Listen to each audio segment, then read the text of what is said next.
Assalamualaikum and greetings everyone. My name is Suhaila and I'm delighted to be the moderator for this topic. With me, Dr. David Loy. Dr. David Loy is a professor of Buddhist and comparative philosophy. His BA is from Carleton College, Minnesota, USA, and he studied analytic philosophy at King's College, University of London, UK. His master's degree is from University of Hawaii in Honolulu, and his PhD is from the National University of Singapore. A prolific writer and global Buddhist speaker, David is the author of many books, including Eco Dharma, Buddhist Teachings for the Ecological Crisis, Wisdom Publications 2019. He is one of the founding members of the New Rocky Mountain Eco Dharma Retreat Center near Boulder, Colorado. David is especially concerned about social and ecological issues. A popular recent lecture is Healing Ecology, a Buddhist perspective on the eco-crisis, where he argues that there is an important parallel between what Buddhism says about our personal predicament and our collective predicament today in relation to the rest of the biosphere. Let us now hear some salient points from our distinguished speaker, Dr. David Loy, on topic 4, practical approaches to sustain planet Earth. Dr. David Loy, the floor is yours. Thank you very much, Suhaila, for that warm introduction, and also to the organizers for the opportunity to speak with you. I'm really delighted to be a part of this conference, and especially on this topic of practical responses to the ecological crisis. I think we need to begin by realizing that, frankly, we are living in very difficult, challenging, or even, you could say, dangerous times, in the sense that what we do or don't do in the next few years is going to have extraordinary repercussions for many years to come. And this is what this really means is, I think, a big challenge to each of us to ask what role that we might be able to play in responding appropriately to the particular situation that we find ourselves in now. From a Buddhist perspective, we also need to realize that this is a new challenge. When you look at the Buddhist tradition, well, obviously the Buddha didn't face this particular problem, ecological crisis, climate crisis. So unsurprisingly, we can't simply turn to traditional Buddhist teachings to know what it is that we should do. But nonetheless, I think we can tease out, we can see that there are really important implications built into traditional Buddhist teachings. And that's what my talk is going to be about. Let me just mention a couple right now. The first that comes to mind is the Buddhist attitude toward actually eating meat.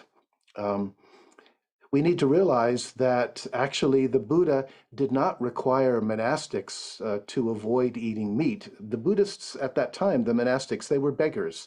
It would have been very awkward given that they had to eat whatever they were offered. However, today we find ourselves in a situation where most of us have a lot of choice, free choice, and we need to realize that one of the main sources, a big main source of carbon emissions is agriculture and the way that our food is produced.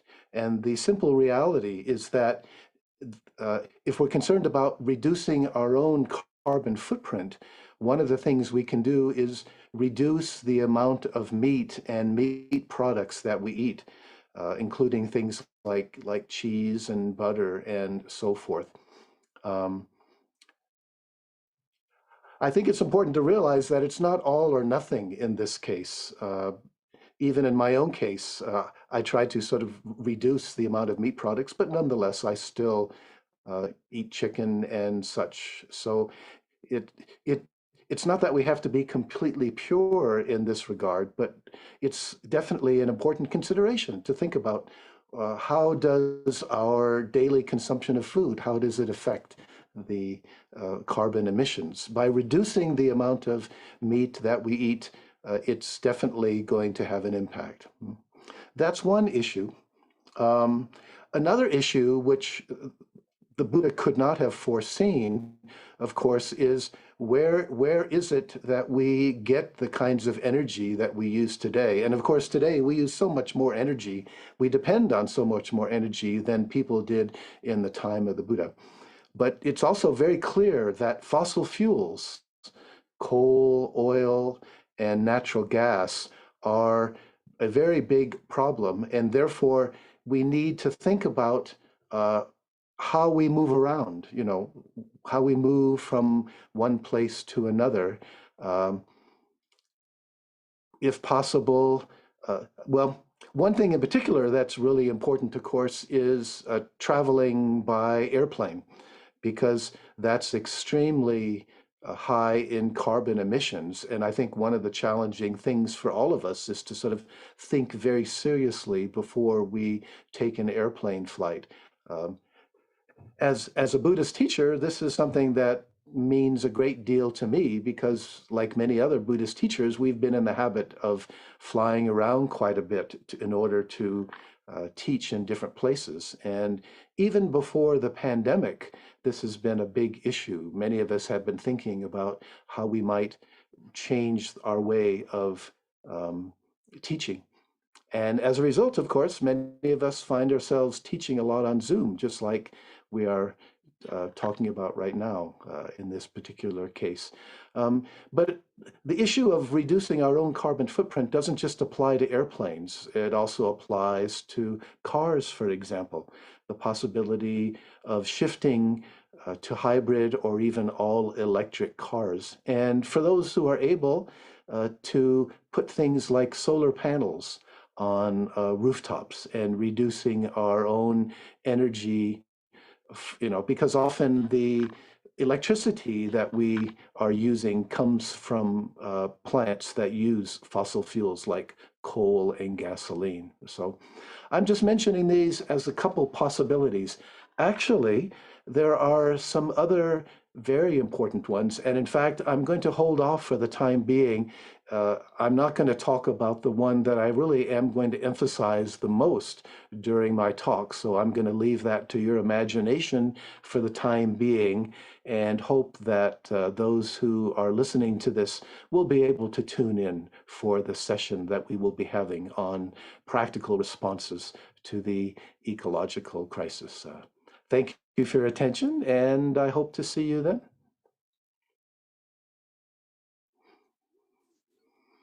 Thank you, David, for the very significant salient points. We truly appreciate your insights, and we really look forward to the upcoming conference.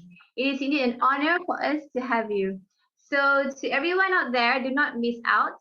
Please join us at the Islam Buddhism Eco Dialogue, or IBED Conference, from 15 January to 16 January 2022 conference on the application of religion and science to ecology and sustainability, perspectives from Islam and Buddhism.